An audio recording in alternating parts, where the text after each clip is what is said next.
I used to believe that betrayal was a loud event. I thought it was the kind of thing that announced itself: a slammed door, a shouting match, a stranger's perfume on a collar, or a discovery that rips the floor out from under your life in a single, violent second. I was wrong. I've learned the hard way that the most dangerous form of betrayal is quiet. It enters your house on tiptoes. It sits down at your dinner table. It smiles with your mouth and speaks with your voice. And sometimes, it arrives in the form of the person you promised to protect, asking for the one thing you should never give: your silence. Hold on just a moment before we continue. If this story is touching something in you, please take a second to like this video and subscribe. It genuinely makes a difference and helps me bring you more stories like this one. I also want to hear from you. Write in the comments. Where are you right now?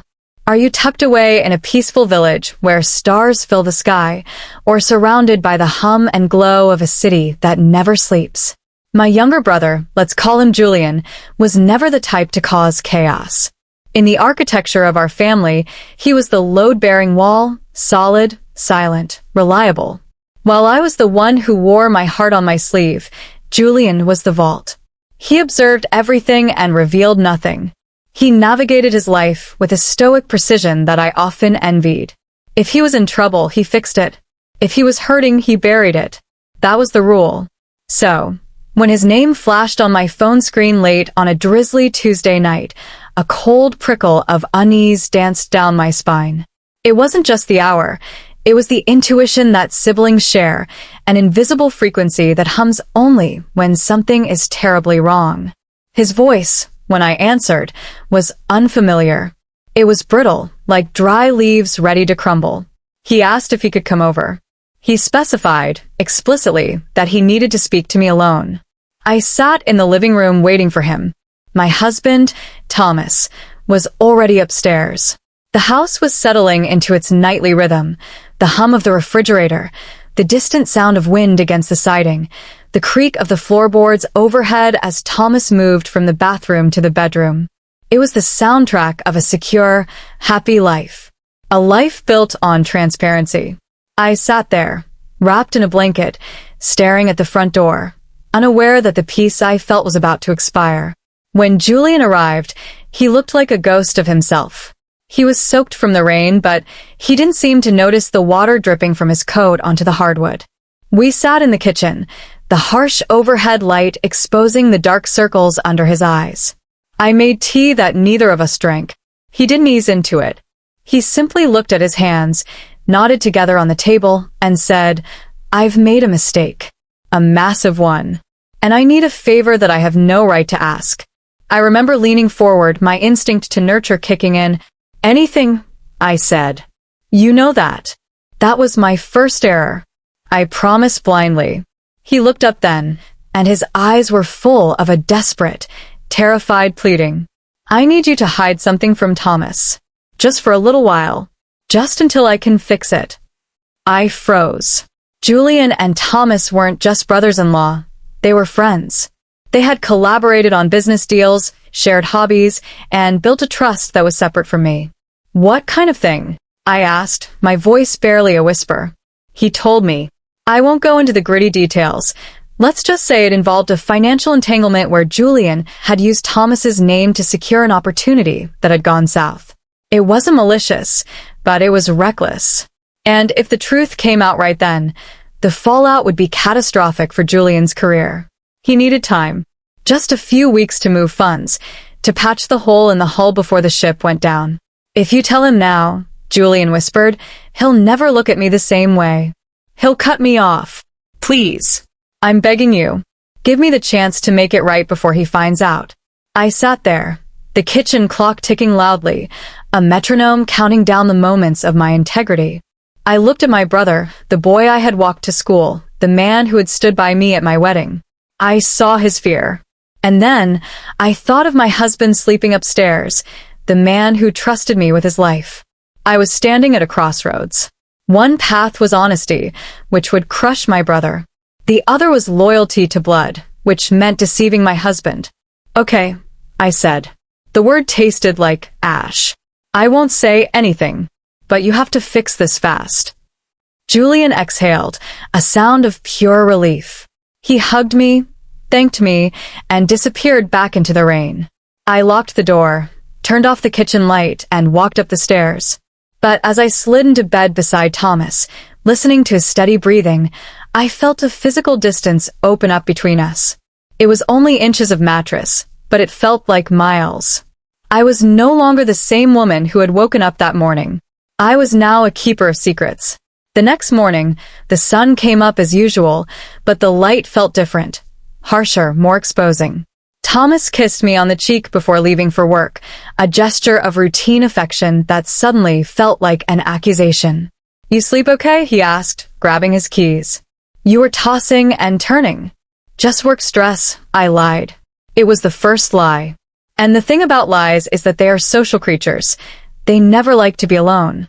To protect the first one, you have to invent 3 more. Weeks passed. The harmless favor began to metastasize. I realized quickly that I hadn't just agreed to hide a fact. I had agreed to alter my reality. Every time Thomas mentioned Julian, which was often, my heart would hammer against my ribs. "I haven't heard from Julian in a bit," Thomas said one evening over pasta. "I should call him, see if he wants to catch the game this weekend." "He's busy," I said, too quickly. "He told me he's swamped with a new project. He probably won't answer." Thomas paused, his fork hovering halfway to his mouth. He looked at me, a flicker of confusion in his eyes. "Okay. Weird that he didn't tell me, but all right." I looked down at my plate, pushing food around, suddenly not hungry. The guilt wasn't a sharp pain, it was a dull, heavy fog. It coated everything. It made laughter feel forced. It made intimacy feel like a performance. I found myself avoiding Thomas's gaze. If we sat on the couch to watch a movie, I would angle my body away from him. I stopped sharing the little details of my day because I was terrified I would slip up. I became efficient, polite, and hollow. Thomas, being the observant, loving man he is, didn't react with anger. He reacted with concern, which was infinitely worse. One evening, about 3 weeks into this purgatory, he found me in the garden, staring blankly at the hydrangeas. He walked up behind me and placed his hands on my shoulders. I flinched. He pulled his hands back, as if he'd been burned. "What is going on?" he asked softly. "And don't tell me it's work. I know you. You're here physically, but you've been gone for a month. Did I do something? Is it us?" That was the moment. The perfect opportunity to shatter the glass, let the truth spill out, and ask for forgiveness. I opened my mouth. I wanted to scream, "It's Julian. He's in trouble, and I'm scared." But then Julian's voice echoed in my head. "Everything will change." "I'm not ready." "It's nothing," I said, turning to face him with a smile that felt like a grimace. "I'm just tired, Thomas." "Really?" "Just a funk." Thomas studied my face. He looked for the wife he knew, the partner he shared everything with. He didn't find her. He nodded slowly, a look of profound disappointment settling over his features. "Okay," he said quietly. "I'm here when you come back." He walked inside, leaving me alone in the garden. That phrase haunted me. When you come back. He knew I was gone. By trying to protect his relationship with my brother, I was actively dismantling my own marriage. I had become a double agent in my own home. The breaking point didn't come with a bang. It came with a phone call. Julian called me again. It had been 5 weeks. "I can't do it," he said. He sounded worse than before. "I can't fix it. The money isn't coming through. It's going to implode, and it's going to happen tomorrow." "You have to tell him," I hissed into the phone, pacing the laundry room. "Julian, you have to tell him tonight. I can't carry this anymore. He thinks I'm falling out of love with him." "I can't," Julian sobbed. "I'm a coward. I can't face him." "Then I will," I said. And for the first time in weeks, my voice was steady. "I love you, but I love my husband too much to keep lying to him. You have 1 hour to get here. If you aren't here, I'm telling him myself." I hung up. My hands were shaking. I went into the living room. Thomas was reading a book or pretending to. I sat down opposite him. "Thomas," I said. He looked up, and the hope in his eyes broke my heart. He was waiting for me to return. "Julian is coming over," I said. "There is something we need to tell you." The hour that followed was the longest of my life. When Julian's car pulled into the driveway, the air in the room was so thick it felt difficult to breathe. Julian walked in. He looked like a man marching to the gallows.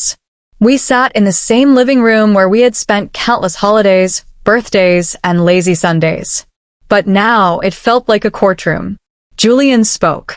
He didn't spin it. He didn't make excuses. He laid it all out. The mistake, the panic, the cover-up.